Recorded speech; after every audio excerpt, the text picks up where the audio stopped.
దేవునికి స్తోత్రం. ఈ దిన జీవజల ఊటైన దేవాదేవుడైన యెహోవా జీవము గల వాగ్దానం. విశ్వసించువాడే నిత్యజీవం గలవాడు.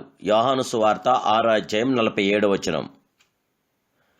ప్రియా జీవజల ఊటైన పరమతండ్రి అయిన దేవాదేవుని బిడ్డలారా, యేసుక్రీస్తు ఘనమైన నామములో మీ అందరికీ నా హృదయపూర్వకమైన శుభాలు ఈ ఉదయకాల సమయంలో తెలియజేస్తున్నాను.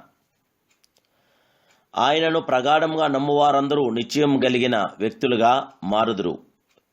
ఎవరైతే ప్రభునందు విశ్వాసం ఉంచుతారో వారు నిశ్చయం గలవారని దేవుడి వాక్యం మనకు ప్రబోధిస్తుంది. అవును, ప్రతి మానవుడు ఈ మార్గమును కనుగొంట ద్వారా జీవములోనికి వెళ్ళగలడు. ఎందుకంటే ఆయనే జీవము. ఆయన జీవమును ప్రతి మానవుడు సంతరించుకోవాలని తండ్రికి బాగా ఇష్టం. దేవుని బిడ్డలారా, ఆయన యందు విశ్వాసముంచు ప్రతివాడు నిత్యజీవం గలవాడు. ఆయన విశ్వాసముంచు ప్రతివాడును నిత్యజీవం పొందుటే నా తండ్రి చిత్తమని దేవుడి వాక్యం ప్రబోధిస్తుంది.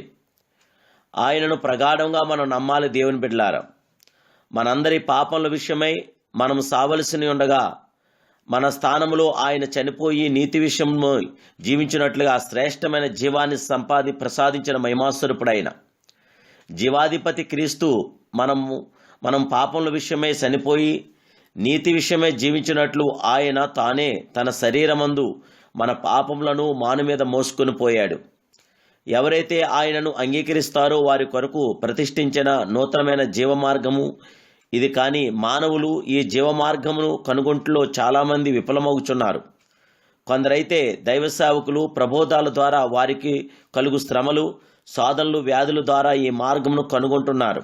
సహోదరులారా, యేసు మన కొరకు ప్రతిష్ఠించిన మార్గమును అనగా నూతనమైన జీవము గలదియు ఆయన శరీరమును తెర ద్వారా ఏర్పరచబడినదైన మార్గమును ఆయన రక్తం వల్ల పరిశుద్ధ స్థలమునందు ప్రవేశించుటకు మనకు ధైర్యం కలిగి ఉన్న దేవుని బిడ్డలారా, ప్రాముఖ్యమైన సంగతి ఏమిటంటే మానవులందరికీ దేవుడు నిత్యజీవమును అనాది కాలమునంది అనగా కాలము అనున్నది ప్రారంభము కాకముందే వాగ్దానం చేస్తున్నాడు. ఆ నిత్యజీవమును అబద్ధమాడనేరని దేవుడు అనాది కాలమందే వాగ్దానం చేశాడు.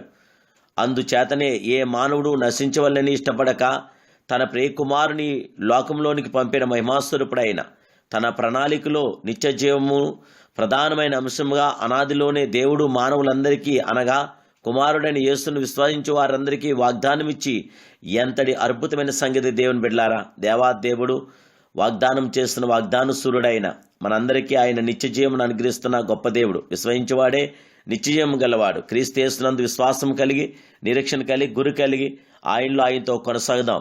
లోకాశలను విడిచిపెడదాం. పరిశుద్ధాత్మ దేవుడి వైపు మనం తేరుచుద్దాం. ఆయన మహిమాస్వరూపుడు, మహిమాన్వితుడు, పూజనీయుడు, పూజారుడు. ఆ దేవాదేవుడికి మహిమార్థంగా మనకు ఆశీర్వాదకరంగా ఆయనతో కొనసాగుదాం. పరిశుద్ధాత్మ దేవదేవుని కృప మీతో నాతో నిలిచుండుగాక. ప్రార్థన.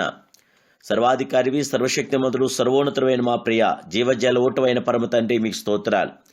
ఈ ఉదయకాల సమయంలో మమ్మల్ని మీరు ప్రేమించి మీరు మాకు ఇచ్చిన ఈ వాగ్దానం బట్టి స్తోత్రాలు. నీ అందు విశ్వాసం ఇచ్చేవాడు నిశ్చయం గలవాడని మీరు మాటసలు ఇచ్చున్నారు గనుక మహిమాస్వరూపుడా, మీ అందు మేమందరూ విశ్వాసం ఇచ్చున్నాం. ఈ సమయంలో బిడ్డలందరి యొక్క విశ్వాసాన్ని బట్టి అద్భుతమైన కార్యం జరిగించి జయమును గిరిచి ఆయుధార్గం, జయ విజయం, శాంతి, సమాధానం, నెమ్మది, ఆదరణ బిడ్డ దయచేసి బిడ్డలోకి ఎలాంటి లోటుపాటు లేకుండా కుటుంబ సమేతంగా దీవించండి, ఆశీర్వదించండి. సమస్త విషయంలో కూడా మీ కార్యం జరిగించండి. బిడ్డలకు తోడుగా నీడగా ఉండి మీ ఆశ్చర్యకరమైన మేలు వెలుగు జయములు దయచేయమని యేసుక్రీస్తు పరిశుద్ధ నామమున ప్రార్థిస్తున్నాను పరమ తండ్రి, ఆమేన్. జయముగల దేవాదేవుని బిడ్డలారా, డిసెంబర్ 1వ తారీఖు ఒమేగస్వరంలో క్రిస్మస్ పరలోక స్తుతుల పండుగ జరుగుతున్నది. మరియు డిసెంబర్ 25వ తారీఖు మహిమాస్వరూపుని క్రిస్మస్ ఆరాధన రండి యేసు పిలుస్తున్నాడు పరిచర్యలో జరుగుతున్నది. దేవాదేవుడు మిమ్మల్ని ప్రేరేపిస్తే మీ యొక్క విలువైన అమూల్యమైన కానుకను ప్రభువుకు పంపించండి. మేము ప్రత్యేకంగా మీ కొరకు ప్రార్థిస్తాం. దేవాదేవుని యొక్క శాశ్వత ప్రేమ మీతో నిత్యం ఉండాలని, దేవుని యొక్క కృపాకిరణాలు మీతో ఉండాలని ప్రభు పాద సన్నిధిలో మీ కొరకు ప్రార్థిస్తాం. మా ఫోన్పే నెంబరు 9440442637. దయచేసి ప్రభు నామానికి మహిమార్థంగా మీకు ఆశీర్వాదకరంగా మీ యొక్క అర్పణ చెల్లించమని తెలియపరుస్తున్నాను.